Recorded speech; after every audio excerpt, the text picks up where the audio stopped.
Berkenaan dengan kriteria yang akan dilakukan pendataan oleh teman-teman itu adalah bahwa nanti teman-teman SLRT ini akan melakukan verifikasi langsung ke lapangan, yang saya harap memang nanti butuh bantuan dari Pak Klebun semua untuk menggerakkan semua perangkatnya agar mengantar teman-teman kita menuju kepada tempat di mana masyarakat kurang mampu tersebut yang harus didata.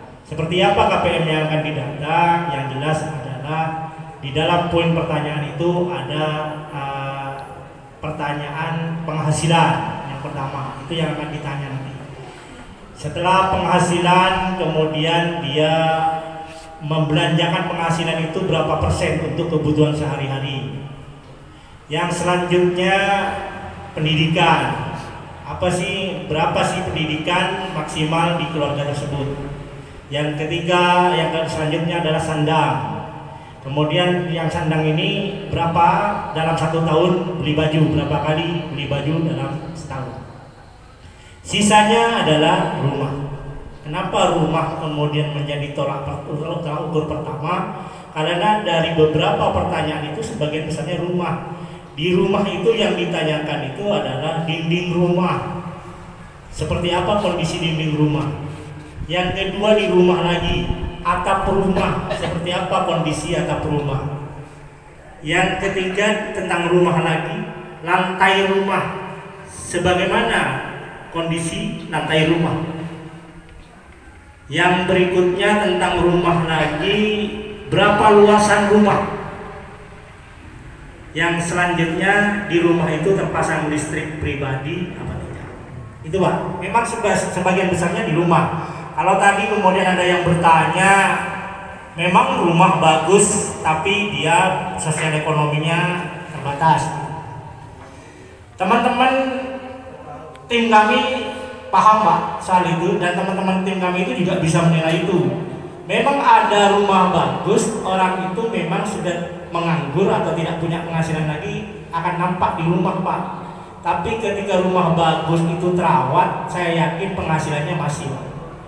Tapi kalau rumah bagus tidak terawat, itu mungkin sudah tidak berpenghasilan lagi. Yang ditunjukkan kadang sama teman-teman sama perangkat desa di desa lain, ini rumah bagus tapi tidak berpenghasilan. Tapi setelah dilihat di rumah itu, dia terawat Pak, dicek tiap tahun.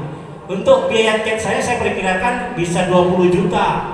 Kalau ngecek saja bisa 20 juta mampu, masa masih berharap bantuan gitu Pak. Ya kalau rumahnya besar banget Pak, kemudian dia bilang tidak punya pekerjaan tapi masih bisa ngecek rumah atau merawat rumah, ini kan aneh.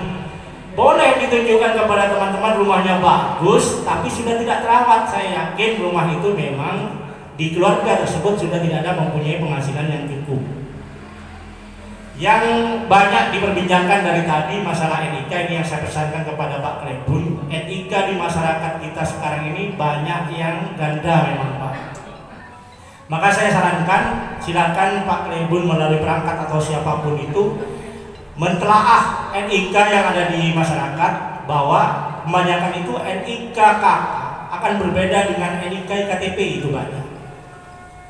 Bagaimana caranya memperbaiki itu? Caranya memperbaiki adalah NIK KK dirubah sesuai dengan NIK KTP.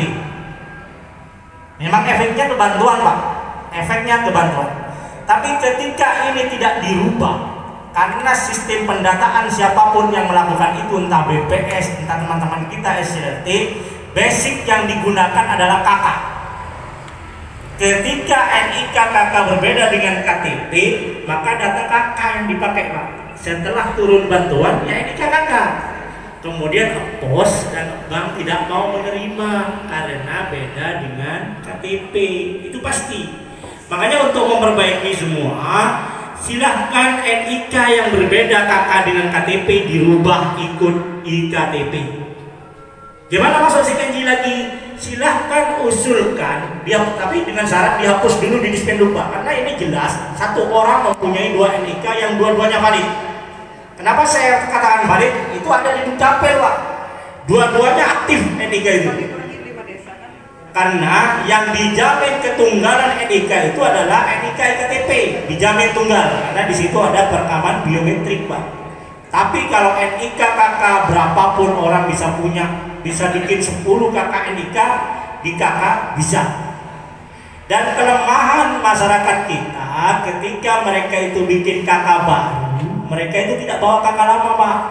Mereka daftar buat KK yang KK lama diabaikan, mereka bikin baru, ya punya 2 NIK, dua-duanya aktif. Kemudian yang baru ikut perekaman KTP.